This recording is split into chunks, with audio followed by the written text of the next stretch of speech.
Sharam, you're my saviour. And that was perfect timing because he wants to sit and watch us do a lock-in together. Yeah, I have seen there's a nice answer coming. It would be a pity.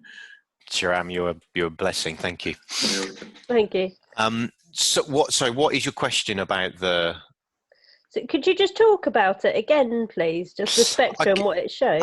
I can, and I'll talk about it again a bit later. But what it's showing, the easiest way to think about it is it's basically showing you what's going on in your autonomic nervous system in a simplified way.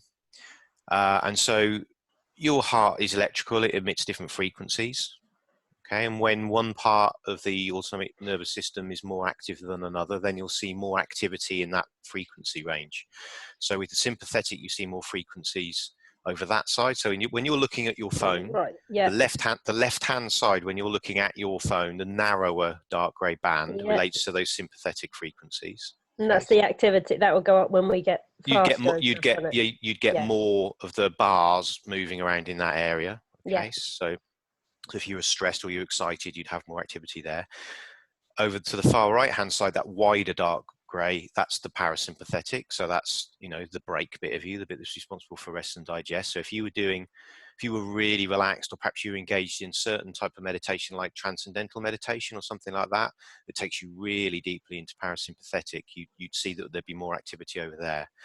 But coherence is basically this state of balance between the two.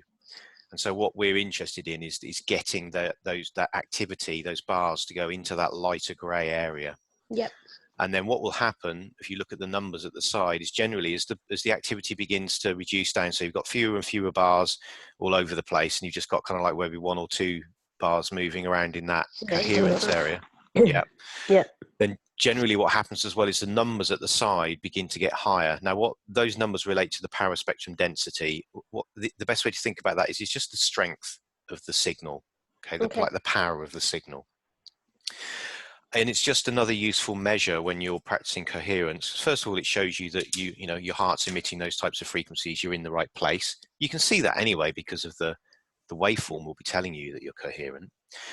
What's perhaps a more useful measure of the power spectrum is you're probably going to see over time that the power spectrum density numbers get higher. Okay. And that is an indication that your heart's getting a bit more efficient and effective, and you're also really nailing the coherence. It's probably more useful when you see it on the M-Wave Pro, because then it averages all of the data out. So just to clarify, when you stop your inner balance session, it will stop right there on the power peak frequency. It won't average it out, it just stops it at that point. Okay. Same with the average heart rate as well. When you stop it, it just stops at that point. But when we look at the M-Wave Pro, so long as you've got the same heart cloud account on your M-Wave Pro as you're in a balance, it will average all of that data out. And so you'll see, I'll show you this either later today or tomorrow. You'll see a different version of the power spectrum on your M-Wave Pro where it will average everything, and you'll see for the whole of the session how the power is distributed. Now that's actually much more useful than what you end up with on the inner balance. It's certainly more useful when you're working with a coachee because you can see their data and you can see over time that instead of having a kind of messy average, they'll end up with this nice clean spike around about 0.1 hertz. And you'll probably also see over time that the power spectrum density number is going to get higher and higher and higher as they get better at practicing coherence. You'd also see that number get higher if perhaps they had compromised health, and over the period of 2 or 3 months they were doing this practice. If they were getting healthier, they were getting more heart rate variability back, and they were getting better at coherence, you'd see that power spectrum density number increase as well.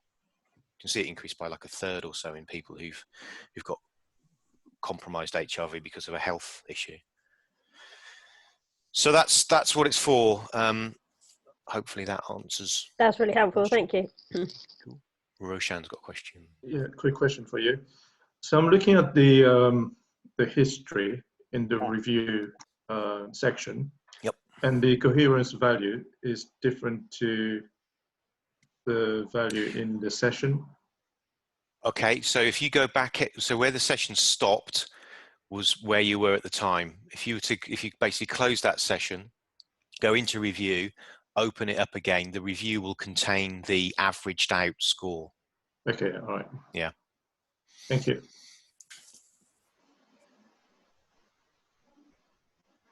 I've got a question. Sorry, Jake. Yep. The M-Wave Pro, I haven't actually configured that yet.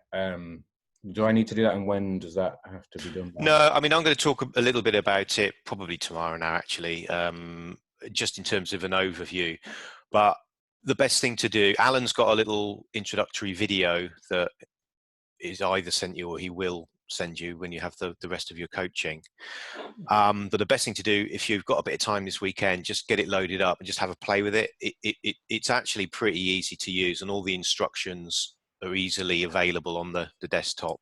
I plug that into my computer. Is that Yeah, right? you need to download the software first. They should be I've on the done that. box. I've Oh, you done done that. it? Okay, Yeah, cool. Yeah, the you just software. yeah, Plug that in and plug that into there. yeah, exactly. And then you're up and running. Yeah, That's it. that's it. I'll do it at lunch or something. Sorry. Yeah. Okay. Thanks. Agnieszka. On the coherence over time graph, Yeah. what is the lower scale? Is that the minutes, and is that sort of just session after session? So does it add that up, or how do you use that scale? I seem to be confused on how to read that. Hang on a sec. Let me just go into one. What are you talking about? The number? The bottom scale. So that says, is it 30 minutes and then an hour and 1.5 hours, 2 hours? Is that in hours or minutes? No, this is minutes under here. Minutes. Yeah. Okay. That's And does it just take each session and just make it, yes, that one. yeah. It's Is just that minutes. just cumulative for all the that. sessions that you do? Just for that session. But it seems to be very long, and it doesn't seem. Well, what's yours saying? If you scroll right to the end of it, so Yeah. like mine's a 21-minute session, so it goes to 21 minutes at the end. Well, mine says, is it 10:30? Is that 10 minutes or 10.5 minutes? Or so I've got it starts at 6:30. Sorry, no, let me go right to the front. That's at 30 minutes, and then it goes all the way to 10:30. I'm not sure what that means. No, that's not 30 minutes. That's 30 seconds. What you're seeing is Oh, it's it's starting, seconds. Yeah. Okay. and then it's Alright. going to 10 minutes, 30 seconds. So it's Okay. each one of those measures is basically in 30 seconds. So 30 seconds, 1 minute, 1 minute 30, 2 minutes, 2 minutes, Okay, 30, 3 that minutes. makes more sense. Yeah. Okay, cool. Thank you. Okay. I feel like this is a terrible thing to do, but I'm going to be authentic about it and brag, because Yes. I am currently at the bottom of the leaderboard. Wow, you must have done a lot of practice yesterday. I did about an hour and a half. Really? Hang on a minute. I've got to see this. Oh, you're on the But heart cloud. Yeah, Let's have a look I am here. online. Jake Taylor, 6,000 points. Ladies and gentlemen, Wow. look at well that done. right there. Now that's dedication. Now, I was kind of thinking I would not say it, and then I was like, what's the point of being on it if you don't say it? Exactly. But the bragging came might from the never heart. make it again. So Exactly. You might never make it again. And that was authentic sharing of an achievement as opposed to just bragging. He was just Well, bragging. thank you. Bragging, but I have to brag to somebody. Oh, that's awesome. Apart from just my wife, who's got really sick of me bragging. Probably, yeah. That's awesome. Congratulations. There you go. Well, there's a challenge for everyone. Maybe everyone can see if they could get themselves on the bottom of the leaderboard. It needs to be, I mean, Jacob had it easy because it normally needs about 8,000 points. So obviously some other people were off their game slightly, but we won't tell him that. Yeah. So you're going to need to get somewhere between 6,500 and 8,500 points to get on that board. So perhaps, you could do in a day, if you were to do, 3 or 4 half-an-hour sessions, you would stand a good chance of getting on there. There we go. Congrats. Any other questions? Okay. Sheila. I'm just feeling a bit lost. Okay. What are you feeling Makes lost with? And then sense we'll later. find you. I've no idea where I'm lost. I don't know what you've been talking about. I just use it and, I think it'll just, maybe I'm just tired. It'll just make sense. It isn't at the moment. what the questions have been, and I've tried to find them on here, and I can't find what you're talking about. So maybe it's just playing around on my own later. Well, certainly just having a little practice with it for sure. But I mean, Yeah, there's a I lot have of been, but there's a lot of data on there, and it's not all relevant and important to you unless you're really into the yeah, data side. So for practical purposes, the most maybe that important too. thing is how smooth can you get that waveform, and how long can you stay green for? Mm. That's the most important thing for most people. And if you're finding it really easy to stay green, then you could consider going up a challenge level and just making it a little bit harder for yourself to go green. But So look, I expect we'll have to explain to our people, our customers, clients, what well, it's all means. well, I'm just a bit afraid I won't be able to. well, look, it doesn't matter if you can't, because then what you can say is simply, look, you know, all the information's in the app itself under that guides icon with the little headphones. So everything is in there. If you just watch those videos, all of your questions will be answered. There is also a manual, like a PDF manual that's available in the app as well that people could download, and they can read that. So I wouldn't worry too much about it. And you know, if someone put you under lots of pressure and said, "No, Sheila, I don't want to watch those videos. I want you to tell me," you could say, you could be really honest. You could go into your heart and you could just say, "Well, to tell you the truth, I'm not really that into the tech, and I just look at the waveform, and some of the other stuff doesn't make sense to me, but the information's in there." Yeah, that's why I'm speaking now, because Jake was being authentic, so I thought I will as well, from Wonderful. the other side of the spectrum.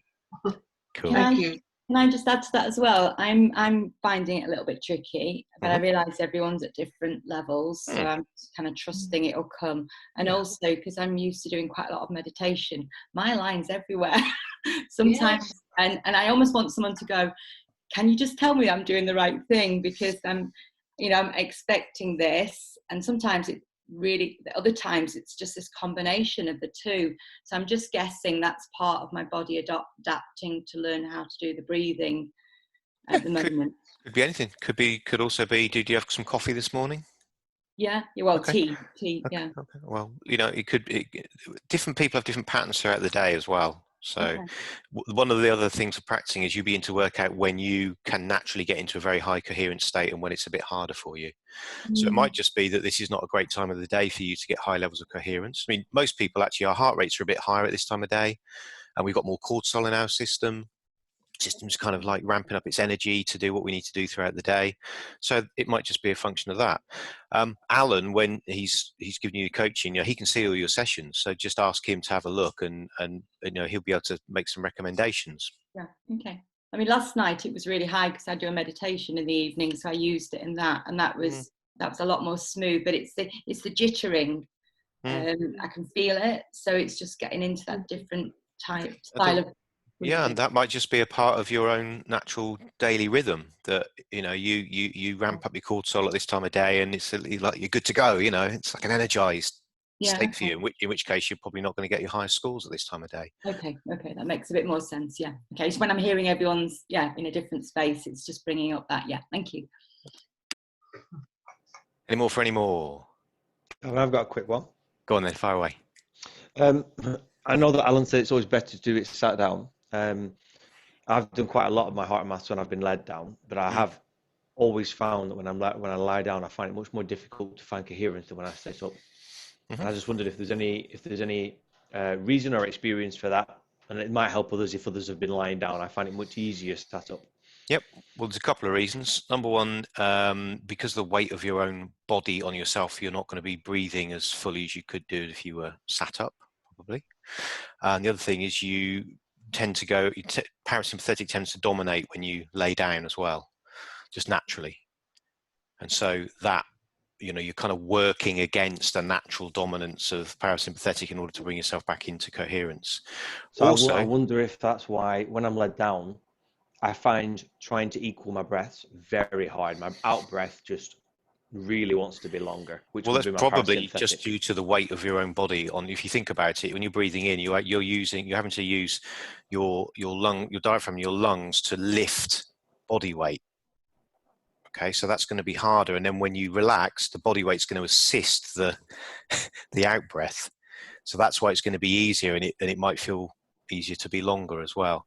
So for sure, I will get higher levels of coherence when I'm seated as opposed to laying down. The other thing that might be happening is when you're laying down and trying to do it, your body also is wanting to relax and naturally go into parasympathetic as well, which would again make it harder to get balance between the two. Cool, thank you. I've got a quick question, Gavin. Fire away, Glenn. Yeah, so a couple of occasions, not really a big deal, but I've tried to explain what I'm doing on these 3 days to say family members who don't really know anything about this, and I've kind of struggled to explain it coherently without getting into jargon, and it kind of, when we're kind of in it, it all seems to make so much sense and seems to be, absolutely perfect and wonderful. And then I go to try and talk to someone about it, and I'm full of jargon, and they're asking, what does that mean? What does that mean? I'm saying, oh, I don't know. I think that's coming in day 2. And probably is. Yeah. Well, look, one thing is I'd say don't worry about it for now, because there are 2 more days to come. The other thing I'd say is there's 1,000,001 different ways to explain this to different people, depending on what their kind of interest is or where they're coming from. So I could say to someone who's highly into performance, this is about getting yourself in an optimal state to perform to the best of your ability. Yeah. Someone else who's less interested in, like need for achievement, alpha style performance, they might be more interested in, the bigger pictures. Who am I? What should I do with my life? Well, this is an optimal state for you to connect with your heart and work out who you really are. So this is stuff kind of like the big picture level. If you think of all this information as a funnel, there's kind of generalized ways that we can explain this to different people. And then there's ways of kind of like getting down to the bottom of the funnel where you're talking about things like heart-brain coherence, and balancing the autonomic nervous system. Well, if you try and leap in with that type of information, for some people, they're just not going to get it because they probably don't even know what the autonomic nervous system is. So it is about finding a way to explain this simply to people. The most simple way to explain what we're doing is we're just helping people to access an optimal state for their mind and their body. And if other people are into that, then their soul or their spirit. But certainly for mind and body, this is an optimal state for most of what you'll need to do throughout the day. Not for everything, not for running for buses, not for sitting down on the sofa, digesting your dinner and having a little snooze. Other states are appropriate for that. But for most of what we do throughout the day in the world that we live in, for what you're doing right now, coherence is the optimal state. I have a boring technical question, sorry. It's asking me if the M-Wave Pro thing is asking me for a registration number. I don't know where that is on all the packaging. It's in the leaflet, in the box. There's a little number. Yeah, not that one, the other one. Should be another leaflet. No, you don't have another leaflet. It's empty. Oh, hello. Right, just it. Yeah. I see it. Right, okay, I'll have a look. No, I haven't got it, but it's somewhere, surely. I've got a code I can email you. Drop me an email and I'll send it over to you. Thank you. Another question. Yeah. Technical. I just can't connect the sensor to my iPad. To your iPad. You've got the app on your iPad? Yeah. Okay. Show me your sensor. Is the light flashing? Yeah. Have you got the Bluetooth turned on your iPad? That light was flashing too fast. No, it just flashes like that when it's not on the ear. Oh, does it? Yeah. That's good to know. Where is it on your ear? Yeah. Oh, it is on your ear. No, it's because it's searching. Look. They do that when they're searching for something. Okay. So what do you mean turned on? It's on, isn't it? Not necessarily, no. You need to go into your iPad settings. I'll tell you, we'll pick this one up as well a bit later, else we're going to get stuck. But in the break, just go into your iPad settings, look for Bluetooth and make sure the Bluetooth is turned on. Then come out of the Bluetooth, open the Inner Balance app, turn the sensor on and press play, and it should connect. But if not, we'll sort that one out separately. Okay, one thing I want to do before we move on is to say, hey, Jacqueline, because Jacqueline yesterday was stuck and she couldn't speak to us. She could hear us and she could see us, but she couldn't speak to us. So Jacqueline, in like 30 seconds, do you want to say who you are, where you're from, what you've noticed since you practice using HeartMath, and what you might be doing with it in the future, please? Okay, so Jackie, hi everybody. Hey, Jackie. Lovely to hear you and see you all yesterday. I live in Mayo in Ireland.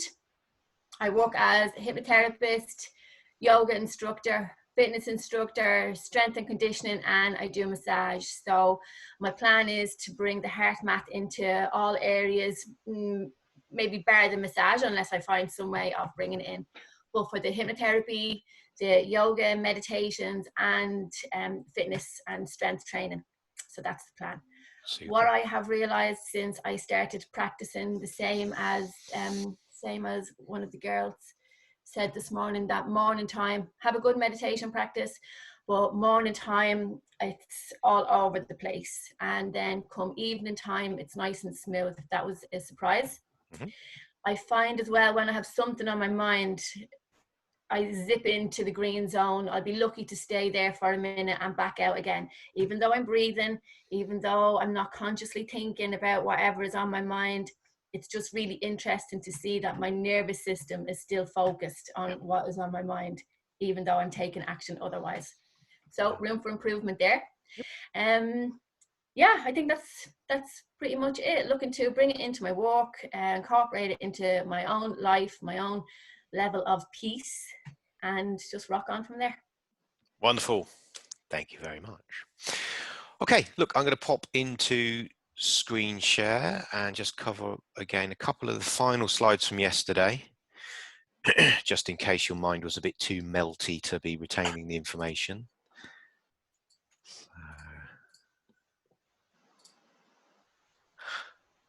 Okay.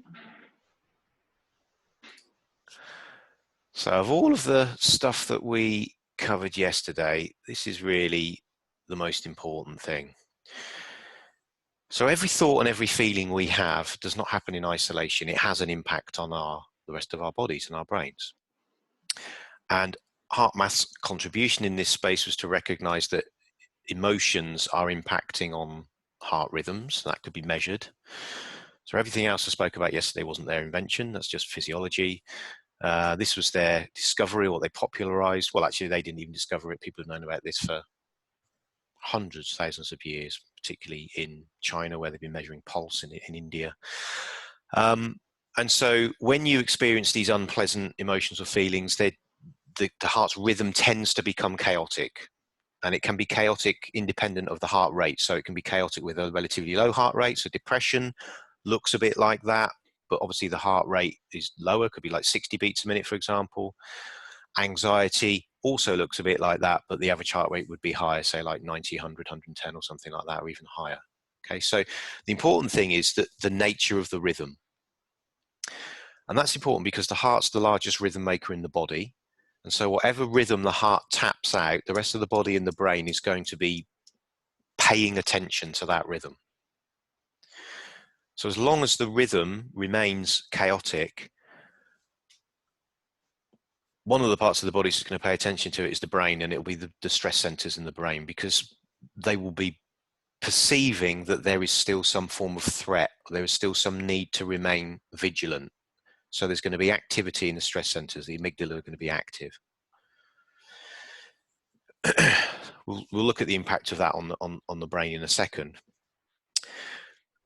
In the long term, this is important as well, because the more that your autonomic nervous system, which is what's being reflected here in the heart rhythms, the more that this is in a sort of chaotic state, the more it is working against itself.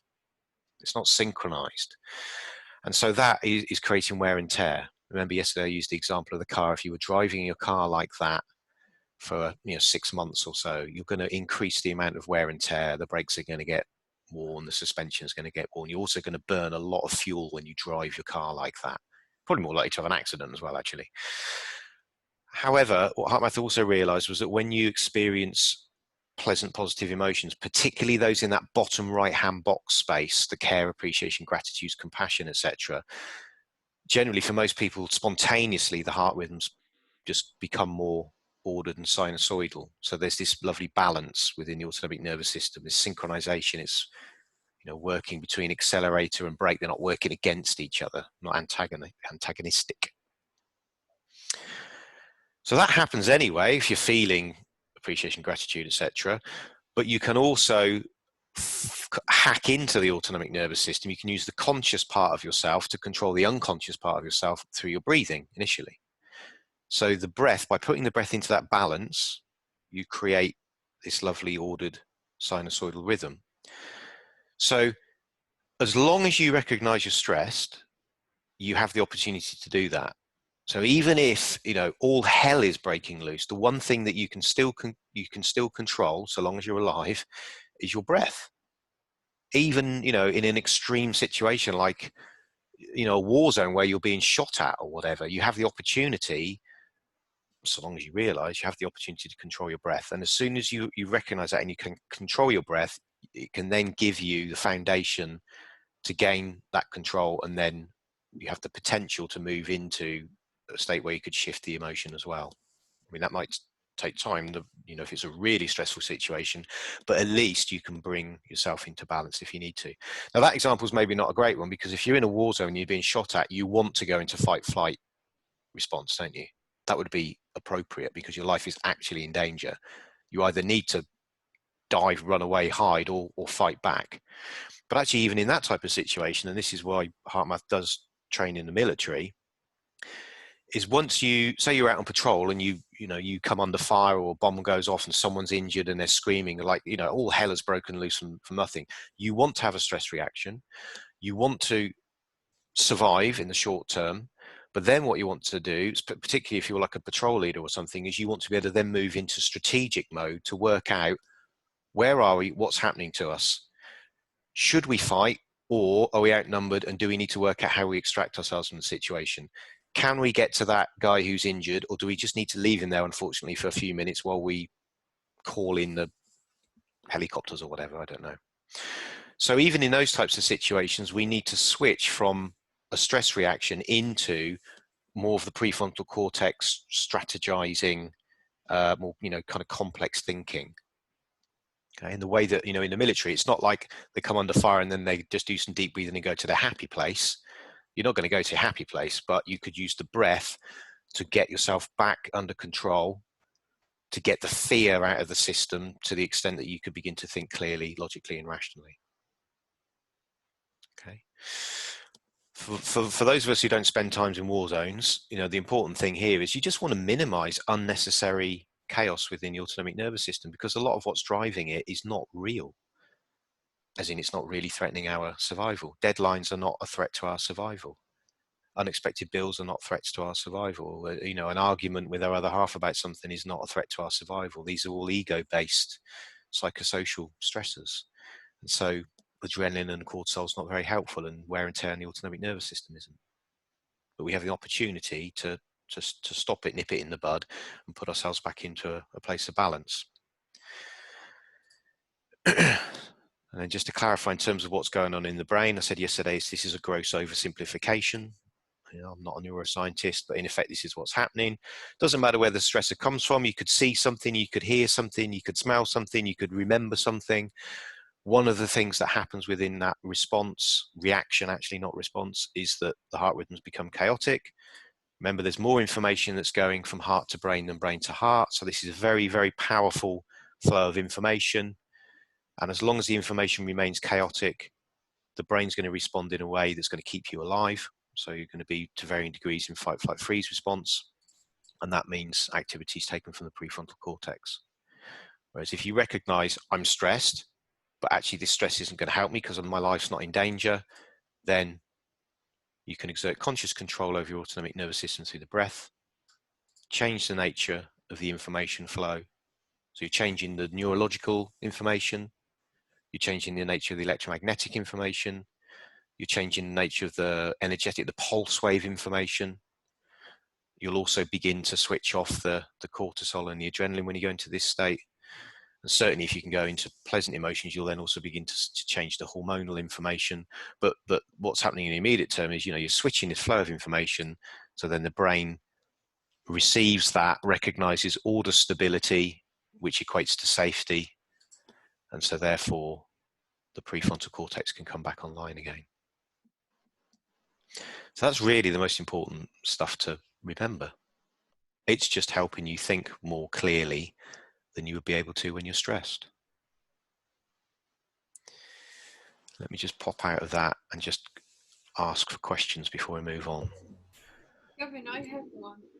Katie. So, thank you. It's so interesting and understandable. You said that the process is going recognize, change, and receive safety message. And then the prefrontal cortex would eventually go into more balanced state in which would be able to respond to what is happening. And the tricky part I find in working in mental health with patients and also with myself, with anxiety and panic attacks, it depends on a level of which the situation takes over and how overwhelmed the beings, the individual system feels. So it just varies for everyone. And what I'm getting actually here, little insight from what you just said, it's very individualistic. So for some, this is wonderful way and wonderful sequencing, but it means that it will work for nevertheless, it means that it will work for everyone for everyone in a different timing. Yeah, and to different degrees. So look, we're all starting from a different place. We've all got different baselines. And not only have we all got different baselines, we all respond differently to different situations. So one person might be able to, if they're getting stressed at work, they might be able to practice this and get coherent very quickly and deal with the situation appropriately. But then it might be that they go home and their relationship's been in a bad way for a while or whatever. They get stressed in the relationship and they just can't regulate themselves, and they end up having a blazing row because the strength of the emotions is so much more powerful in that situation than the work situation. It might be that other people have no problem doing it at home, but they struggle at work. Or, there's just that one person who can press your hot buttons, and it doesn't matter how many times you practice this, they're just going to get to you. So it's not foolproof. Nothing is going to work all of the time. That's just not realistic. I lose my temper. I shout at my kids occasionally. We're human beings. But I do know, since I've been practicing this, that I do it less frequently, I do it less severely, and I can get out of it much more quickly. I don't carry that stuff with me throughout the rest of the day. I have values around fairness, and the older version of me, if I felt I was treated unfairly, I'd ruminate on it. I'd replay. I'd wish I'd said certain things. It's like, a whole day or two's gone by where my mind is consumed in that whole, I can't believe they spoke to me. I can't believe that I should have said this. I'm going to email them that, So the whole of that time, my autonomic nervous system would have been out of balance. I'd have been, too much cortisol. I don't do that now. I still get triggered by unfairness. It does happen to me. But I can get out of it much more quickly because I've noticed it and I know it doesn't do me any good. What's the point in it? Yeah, so the same would relate to mental health distresses. Yeah. Yeah, and with certain conditions, it might just take a lot longer to kind of shift the baseline. And we also shouldn't expect that this is going to be available to us throughout for the rest of our lives, and that we can just somehow switch out of these states that we don't want to be in. This is all information. It's all important. So yeah, but the more that we can do it, the better, hey? Undoubtedly. Okay. Any other questions about that? Just a quick one following on from just what we've been saying. I've experienced two fairly traumatic events in my life. One was being held hostage by the IRA, and one was a major heart attack. On both of those, my whole body seemed to go down into that just let go. And I imagine I was going, I would get tense and stressed about lots of things. But when that major incident happened, the whole system just completely took me almost out of the event. and I was seeing it from a third party, almost a third party point of view, if you know what I mean. Would that be normal, or? Yeah, I mean, lots of people report that, and it seems to be what's happening is that the body is perhaps preparing you for death, and it not being an awful and unpleasant. I mean, what in effect is happening there, I believe, is that you're switching into like full-on parasympathetic. That's what I think is happening there. But certainly, you know, there are common reports of people who think they're going to die where everything just shuts down. It's like that's kind of like the freeze response. Well, the faint response is, okay, I'm going to take this offline because I can't handle it. It's just too awful, so I'm going to faint. Yeah. That's, of course, none of this is conscious. So, yeah, I think that's a very common experience. I mean, I'm not an expert on trauma. There's some people here who are, so I'm interested in other people's perspectives on that. I've often given the examples to my patients in that situation of the possum, that animal, the furry mammal that plays dead in the face of a threat to life, and the very primitive brain, the autonomic nervous system, as Gavin says, truly engages a vagal reflex and shuts down sympathetic. And in that sense, the heart rate really slows down, so that if you felt that possum's pulse, it would be very low, very bradycardic. And so in a sense of an extreme, unusual threat like this, I don't see why humans, which should be more highly evolved, but still at certain times can engage that similar autonomic reflex that will kick in. And that, exactly as Gavin says, is what happens during syncope or a faint, where we often see the sympathetic system just completely shut down and give up, such that patients can have 30 seconds of no heartbeat during a faint. And this is called cardioinhibitory syncope. So it's a fairly common occurrence that we see on our tilt table testing. And it continues to awe and inspire me, because I still don't understand, despite doing thousands of these tilts, still don't understand why that reflex occurs. So it's highly interesting, and it mirrors the experience that you just shared. Could it be learnt helplessness as well? You know, I don't know about that type of reaction. I mean, people do have learnt helplessness, but that type of reaction, I mean, I'd be interested in Joe's perspective, because she's an expert in this type of trauma. But what would you say, Joe? Yeah, what it sounds like to me, Paul, it sounds much more like what we call a dissociative state. So if somebody's in a trapped environment or an inescapable situation, what happens is the brain will find a way to escape. And often, I think in mental health services, disassociation is seen as a negative, but actually in neurobiology, it's seen as a highly positive way of surviving. Yeah.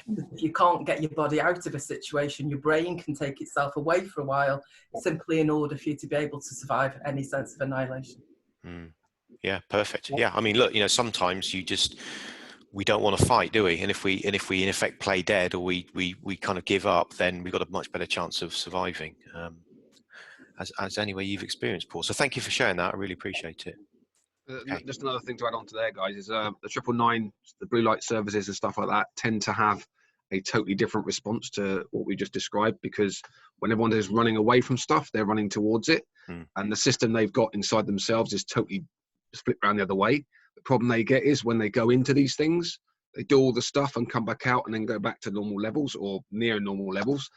All the stuff they've just done comes back to them, which is why I'm so interested in this through the PTSD things. And obviously Paul describing this his thing there with that. I was actually blown up in a vehicle in Afghanistan. So, you know, and you know, I'm a survivor, and some of the other people weren't, unfortunately, with regard to injuries and stuff they sustained. However, you know, being there at the time and doing your stuff, you just kick into a normal pattern because you practice and rehearse these things over and over again. The problem comes when you're in a situation like we are now and something happens outside, you go and do the same things you would have done normally, but now you have no one else to share that experience with or get over it. And obviously understanding your feelings and thoughts after that are totally chaotic.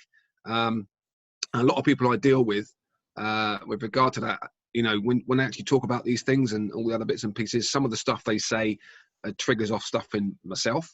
But obviously, because I know about HeartMath now, I find it's very easy for me to stay in a state where I'm able to keep on receiving without adding to the information that's there as well. Because a lot of stuff that, a bit what Boom was saying as well, where, you know, you shut down completely. It's like you that bit's blanked out.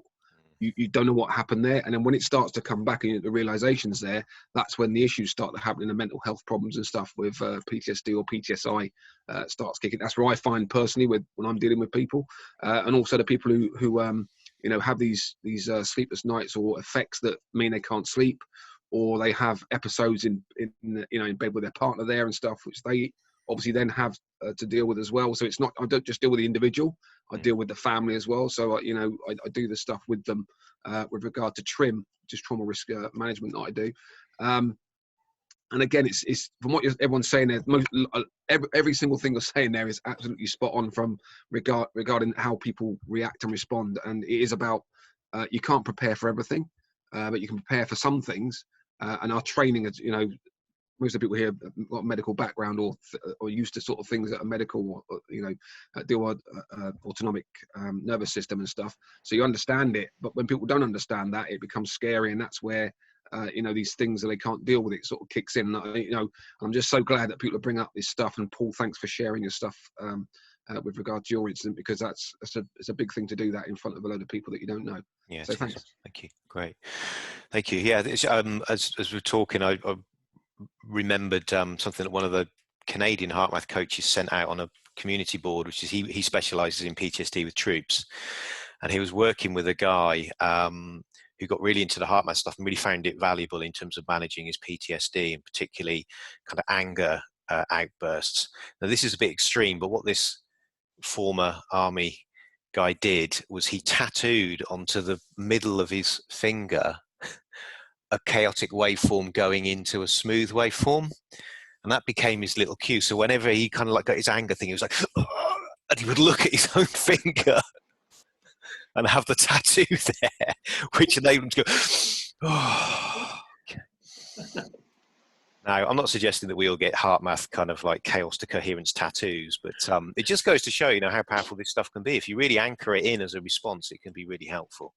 So there we go. And I just want to mention the physical side as well, because it's important from a trauma point of view, especially when there's been a physical effect. So there's been an impact on the body. That emotion sometimes have to be released as well. And what people don't always realize is how the body releases that is normally in shaking, or all sorts of different ways of releasing what has been trapped in the body. And sometimes they want to hold that back, or some therapists or people will stop that. But Peter Levine is really a good guy to actually follow if you're interested in that type of trauma release, because the body also have to release it. So you have to work with the mind and the body when there's been physical impact as well. Yeah, Peter Levine and the guy I mentioned yesterday, Bessel van der Kolk, both advocates of that. Okay, we need to move on. So I was going to ask a quick, well, it isn't a quick question actually, it's maybe a bit controversial and tangential, but how the shamanic and psychedelic experiences link with that, the kind of management of trauma and PTSD and things like that, and dissociative states that kind of often, I'm kind of interested in that, but it's kind of a long question and I realize you're one. Yeah, I mean, yeah, we don't have room for it, but clearly there are other ways and approaches to dealing with this stuff, and there is the renewed interest in psychedelics for that type of thing as well. So yeah, there are other tools out there, that's for sure. Just to say as well, very quickly, that EFT tapping helps. Because you're tapping on the acupuncture points, and that can release a lot of trauma and help balance. Yeah, and that's the important thing, is there's loads of different tools, and of course no one tool works all the time, and no one tool works for everyone. So, and that's the nice thing about HeartMath, is we can blend it with all of this other good stuff that's out there. You know, it's so complementary to other approaches. It's not, we're not saying it's better than or an alternative to or anything. It's very much complementary. Okay, right. Just for a bit of fun, I'm going to show you a video that might encapsulate what it's like to suddenly experience a moment of what we call cortical inhibition. So when the prefrontal cortex kind of disappears on you, you get like a momentary lobotomy, if you like, and the stress centers become too active. So hopefully this will work. This is an episode of Friends. It's quite funny.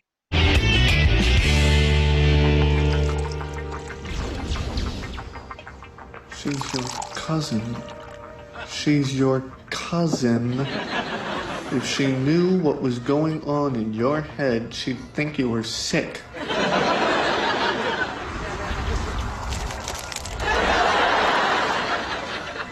Or would she?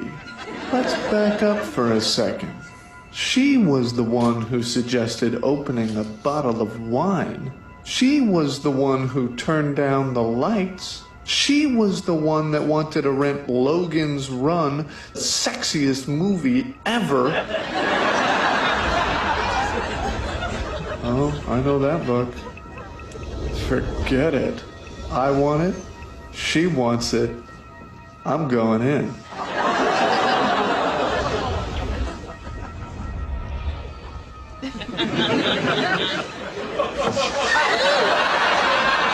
What the hell are you doing? Say something clever. Okay, doesn't have to be clever, just has to be words. Say some words. Any words will do. Oh my God, this is the longest that anyone has not talked ever.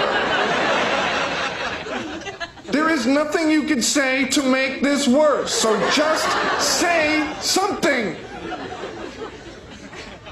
I haven't had sex in a very long time. Yeah, you really shouldn't have said anything. That's good, isn't it?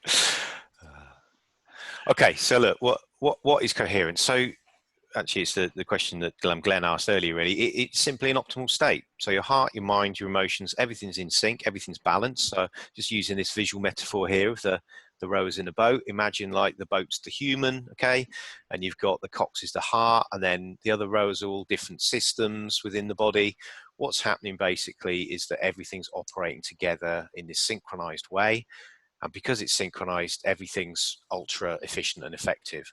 So, you know, using this as the metaphor, the boat that wins the race is the boat where the rowers are optimally in sync and delivering optimal power as well. Okay, that's how you win a race. And if these systems are all out of sync, you know, then the boat wobbles around, and if they're really out of sync, it's actually going to sink. So it's just optimal state, everything's in sync and balance. So physiologically, what you've got going on is your immune system, your hormonal system, your nervous system, everything's energetically coordinated. Actually, what's happening is those systems are in training to the largest rhythm maker in the body, which is the heart. And then in practical terms, what this means is when you're in this state, when you are coherent, you are more in control.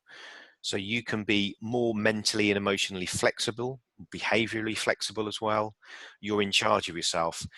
When we're stressed, we are not in charge of ourselves. And the more and more and more stressed we are, the less in charge of ourselves we are, which is why, you know, some people can end up doing things that they really, really regret because they were so emotionally charged, you know, angry or fearful or whatever. So that's what coherence is.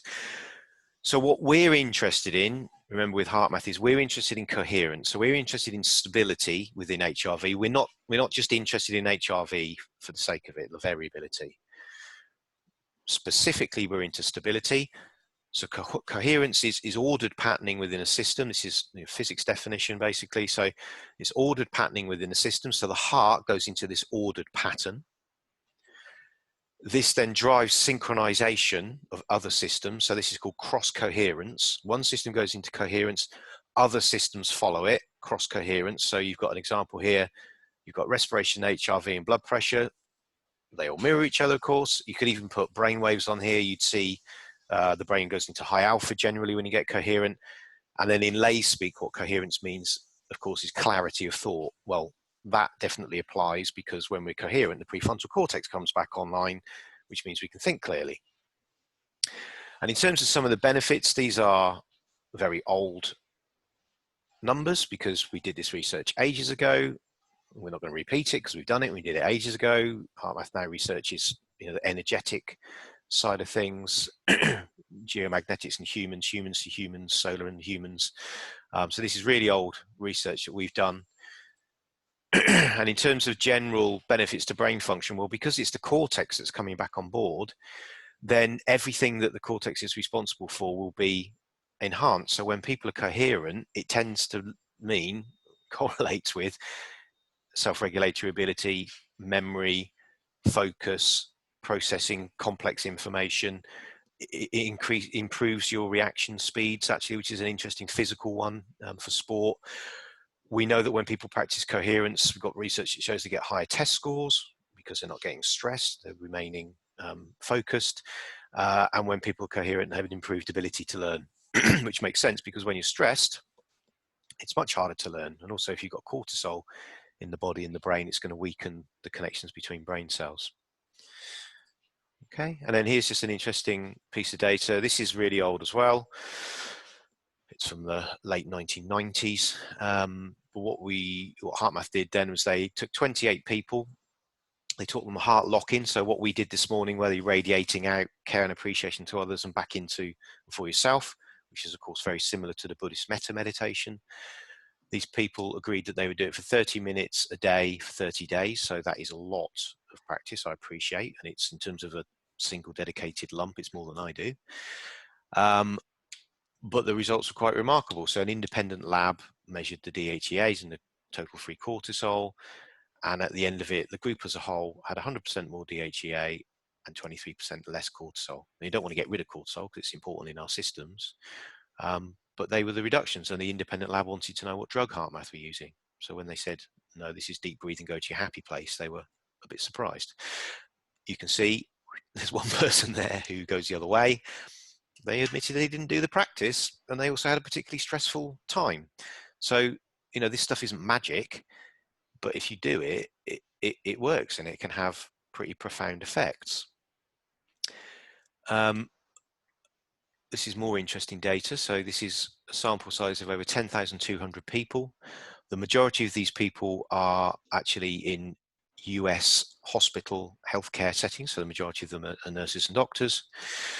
They've undertaken a HeartMath wellbeing program, which is either 2 half days or 1 full day. They didn't have access to the technology. They saw a demo with the technology, but they didn't have any access to it themselves. And what they do is they complete a questionnaire before and after. So before, and then it's 6 weeks later that they complete the questionnaire. And the questionnaire is basically a Likert scale, you know, like a 1 to 5 scale about your experience of stress-related symptoms. So it's things like, how often do you experience feeling tired, worried, body aches, or whatever? So of the people who said that they either often, very often, or always experienced these types of symptoms, 6 weeks later, these were the reductions across that. We just combined all these people, but they're matched pairs. It's the same people, pre and post.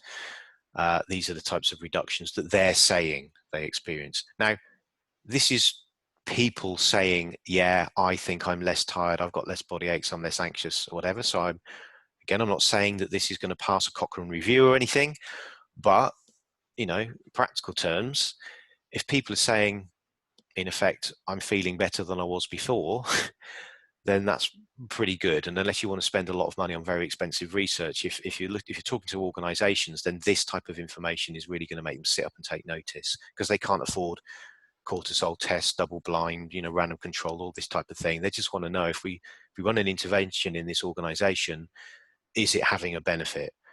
And in practical terms, people saying, yes, it's having a benefit is a great outcome. Now, a ton of this might be due to placebo. I'm certain that part of this is to do with part of the training. The workshop is about helping people understand stress. And I think information can help people as well recognize these types of things. So I'm not saying, you know, it's definitely 100% down to the HeartMath practice, because the other thing we don't know is whether they practiced or not. We have no idea about frequency, duration of practice. We do not know. All we know is that this is people that came on that program, and the same people pre and post were reporting that they felt better than they did before it. So before we come back to everyone, how's HeartMath maybe a bit different to some of the other approaches out there? Well, what a lot of approaches advocate, and this works sometimes, is that if you can take control of your thoughts, so, you know, CBT would be based in this, NLP would be based in this. If you can take control of your thoughts, then you can influence your emotions and feelings, and you can change your behaviors. And if you can do that productively, then the outcomes and the performance are going to be positively impacted. So that can work. I mean, CBT can work, but it doesn't always work. And when it often doesn't work is when there's a heck of a lot of powerful emotion underneath it, because obviously the prefrontal cortex is going to be inhibited. So you can't use an inhibited prefrontal cortex to change your thoughts, to change your feelings, to change your behaviors. What you can do, though, if you recognize that you're stressed, is you can employ your physiology. So yeah, you have to at least have had the bit of your brain on board to go, I'm stressed, I can't think my way out of this, to then recognize I could use my physiology. I can use my focus on my breath to disengage these gears, if you like, bring myself back into this state of balance. So it's like I'm in a neutral gear. And then when I'm in a neutral gear, I can then shift my emotions. I could recall something that makes me feel positive. I could feel some gratitude. And then when the emotions change, the thoughts become more logical, rational, productive, creative, empathetic, whatever. You can self-regulate the thoughts, you can self-regulate the behaviors, and then you're more in control of the outcomes of the performance. So this is using it's a bottom-up approach as opposed to a top-down approach, which things like CBT would use. And actually that's why this works beautifully with things like CBT and other therapies, because you'll enhance the effectiveness of CBT if someone's coherent. Same with, you know, coaching. Like the best thing that you can do as a coach is be coherent and get your coachee coherent, so that they can engage in useful thinking and behaving. Except Joe, hello.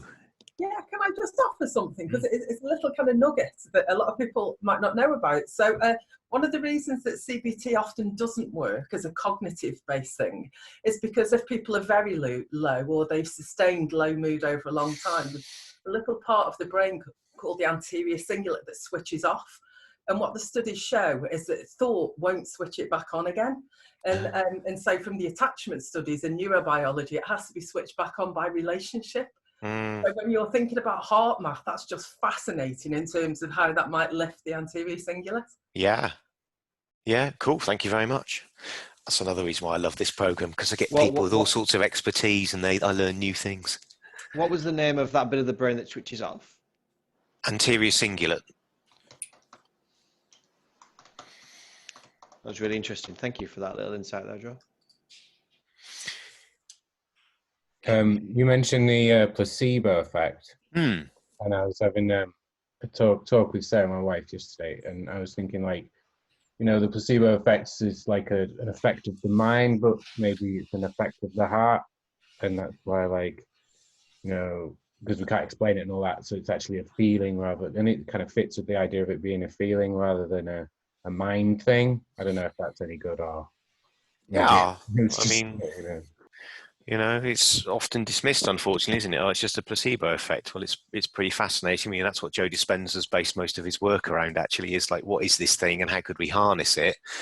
Clearly it's real and clearly it can be beneficial, and in no small part, you know, some of the impact of medicines is a placebo effect.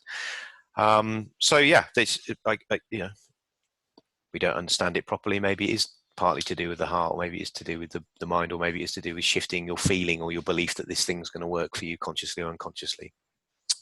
But certainly shouldn't be dismissed, that's for sure. Okay, how are we doing for time? I think we might take a little break here. That'd be all right. Yeah. A little bit behind. Could we do 15 minutes? Would that be all right? Yeah. Well, I'll tell you what. I'll give you 18 minutes.